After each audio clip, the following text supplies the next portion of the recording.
एक समय की बात है। एक किसान जो अपने परिवार के साथ एक छोटे से पहाड़ की चोटी पर रहता था। उस पहाड़ी से नदियों को, पके हुए अनाज के खेतों में फूलों के चिन्हों को आसानी से देखा जा सकता था। एक सुबह लेंचो उत्तर पूर्व की ओर से आते हुए बादलों को देखने लगता है। वह सुबह से बादलों की ओर देखने के सिवाय कुछ नहीं करता है। वह अपनी पत्नी से कहता है, मुझे लगता है कि इस साल हमें अच्छी बारिश मिलेगी। यह सुनकर उसकी पत्नी कहती है, हाँ, यदि भगवान ने चाहा तो। उस समय लेंचो के बड़े बेटे खेतों में काम कर रहे थे और छोटे बच्चे घर के पास में ही खेल रहे थे। लेंचो की पत्नी ने उन्हें खाने के लिए बुलाया। भोजन के लिए आओ। खाने के समय जैसा कि लेंचो ने अनुमान लगाया था, बारिश की बड़ी बड़ी बूंदें आसमान से गिरने लगती हैं। उत्तर पूरब की ओर से बादलों के बड़े बड़े पर्वत आते हुए दिखाई देते हैं। पहाड़ियों पर तेज बारिश होने लगती है। लेंचो बारिश की बूंदों को महसूस करने के लिए बाहर आता है और कहता है, ये बारिश से गिरती पानी की बूंदें नहीं हैं, ये तो सिक्के हैं। छोटी बूंदें 5 सेंट के और बड़ी बूंदें 10 सेंट के सिक्के हैं। वह पके हुए अनाज के खेतों को बारिश की चादर में लपटे हुए देखता है। लेकिन अचानक से ओलों की तेज बौछार होने लगती है और साथ में तेज हवाएं चलने लगती हैं। अब ये वास्तव में चांदी के सिक्के जैसे लग रहे थे। बच्चे ओलों को बटोरने के लिए बाहर भागते हैं। लेंचो कहता है, अब वास्तव में बुरा मौसम हो रहा है। मेरी आशा है कि यह जल्दी समाप्त हो जाए। लेकिन ऐसा नहीं होता। घंटों तक ओलों की बौछार होती रहती है। खेत, घर, पहाड़ियाँ सभी ओलों से ढक जाते हैं और खेत इस तरह से सफ़ेद हो जाते हैं जैसे कि नमक की चादर से ढके। पेड़ों पर एक भी पत्ता नहीं बचता। लेंचो की पूरी फसल बर्बाद हो जाती है। लेंचो की आत्मा उदास हो जाती है। बारिश समाप्त होने के बाद लेंचो अपने खेत में खड़ा होकर अपने बच्चों से कहता है, मेरे बच्चों, इन ओलों ने तो हमारे लिए कुछ भी नहीं छोड़ा। इनसे तो कम नुकसान टिड्डे ही करते थे। इस साल हमारे लिए खाने के लिए अनाज भी नहीं होगा। मुझे लगता है इस साल हम भूखे ही रहेंगे। लेकिन फिर भी उस घर में रहने वाले लोगों में एक आशा थी। वो थी भगवान से मिलने वाली सहायता। लेंचो कहता है, यह मैं भी जानता हूँ कि हमारा कितना नुकसान हुआ है, लेकिन परेशान मत हो। याद रखो, भूख से कोई नहीं मरता। लेंचो पूरी रात केवल यही सोचता रहता है, भगवान से मिलने वाली सहायता।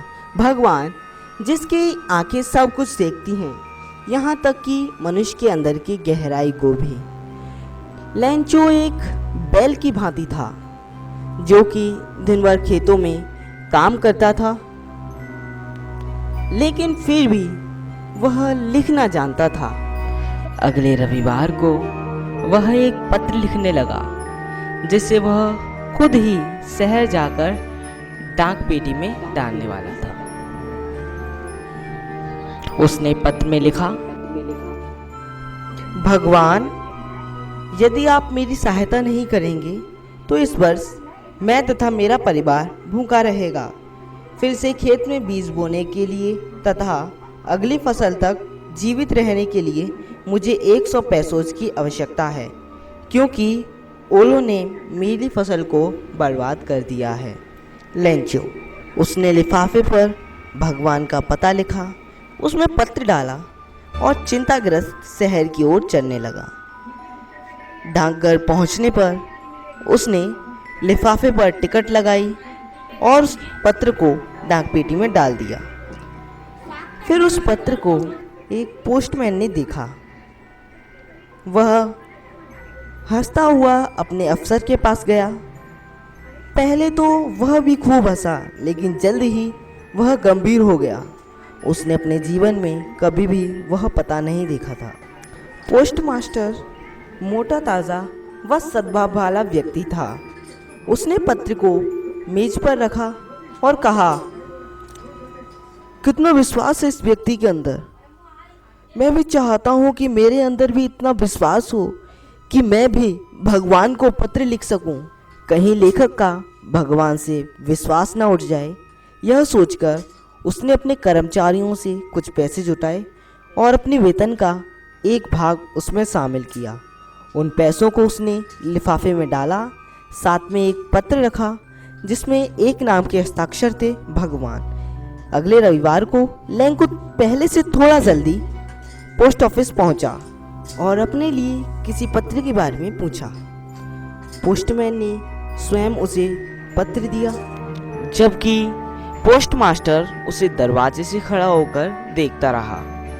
लेंचो पैसों को पाकर बिल्कुल भी खुश नहीं हुआ, क्योंकि केवल 70 पैसों ही उसके पास पहुंचे थे। वह यह भली भांति जानता था कि भगवान कभी भी गलती नहीं कर सकते और ना ही मना कर सकते हैं, जो कि लेंचो ने उनसे मांगा था। वह वापस खिड़की पर पेपर और स्याही लेने के लिए गया और सार्वजनिक लिखने की मेज पर पत्र लिखने लगा। पत्र समाप्त करने के बाद वह टिकट लेने के लिए गया और टिकट लगाकर उसने वह पत्र डाक पेटी में डाल दिया। जैसे ही पत्र डाक पेटी में गया, डाकपाल उसे खोलने के लिए गया। उसने पत्र निकाला। उस पत्र में लिखा था, भगवान, जितना धन मैंने मांगा था उसमें से केवल 70 पैसों ही मुझ तक पहुंच पाए हैं। शेष भी मुझे भेज दो, क्योंकि मुझे इसकी बहुत आवश्यकता है। परंतु यह धन मुझे डाक द्वारा ना भेजना, क्योंकि डाक खाने के कर्मचारी तो बेईमानों का समूह हैं। लेंचो। हाय गाइस, अगर आपको यह वीडियो अच्छी लगी हो तो लाइक करना, शेयर करना, चैनल को सब्सक्राइब करना और हाँ, नीचे कमेंट करना मत भूलना। तब तक के लिए जय हिंद, जय भारत।